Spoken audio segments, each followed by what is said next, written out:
the shoe's hot, not too hot because it's a thin walled, thin soled thoroughbred. Now I'm going to burn the shoe on. And providing you don't hold the shoe on the foot too long, it shouldn't hurt the horse. So I've not actually altered the shape of this shoe. Now the clip at the front of the shoe, which helps stabilise the shoe, I'm just easing away slightly at the wall so the clip sits in nice and flush. And then I brush my finger around the outside.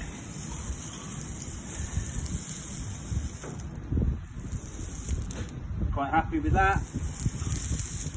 See, it's burnt quite level. The nails are in the right place where I want them to be. And that's in the white line, the junction between the sole and the wall. So as a farrier, we have about 3/8 of an inch of leeway to work with. Now, if you nail too close to the edge, the walls will split. So if your shoe doesn't fit, it will weaken the structure and weaken the foot. So now just ease the sole of the bar here, and I'll call this out, and then I'll nail it.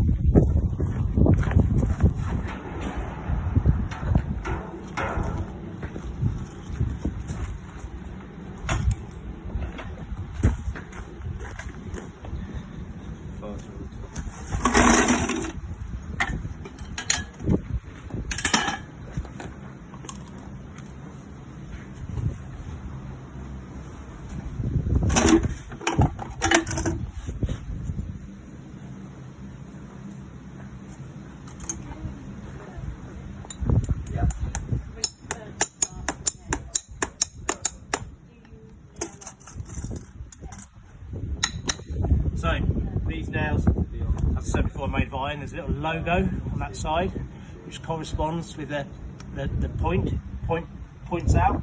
So I keep the logo on the inside of the shoe. I aim the nail where it wants to come out. Hopefully it comes out between a third and halfway up the hoof wall. Now I'm using two size different nails here. I'm using a 5 on the outside and a 6 on the inside because the outside is a thinner shoe.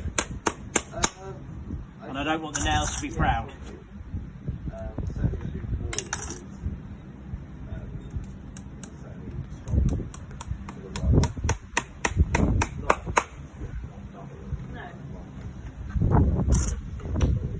Keep checking the shoe's not moved whilst I'm nailing it on.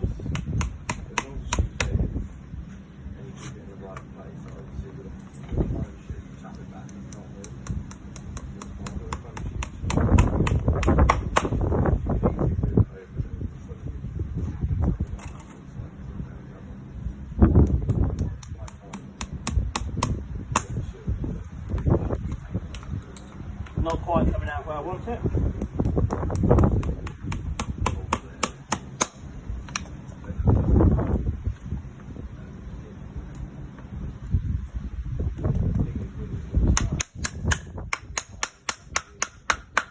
There we go. Shoe nailed on. The next process is called clenching up.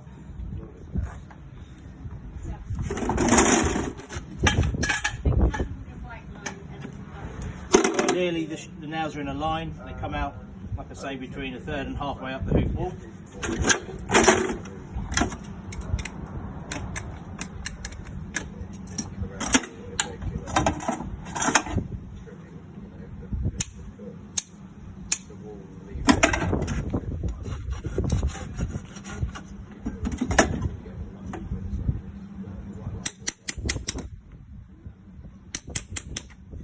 An undercutter, and it creates a little groove in which we can fold the nail over into,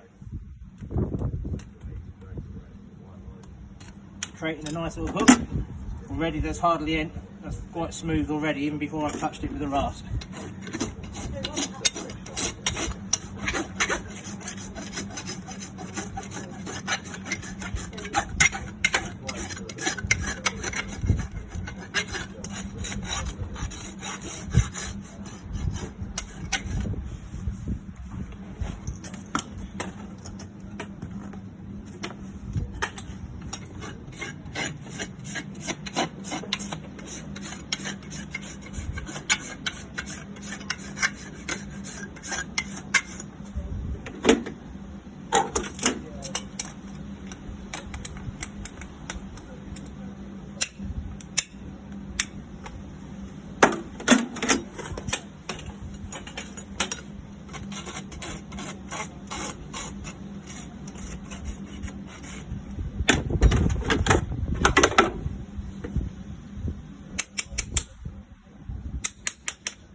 I use antibacterial agent, and then we have one shod foot.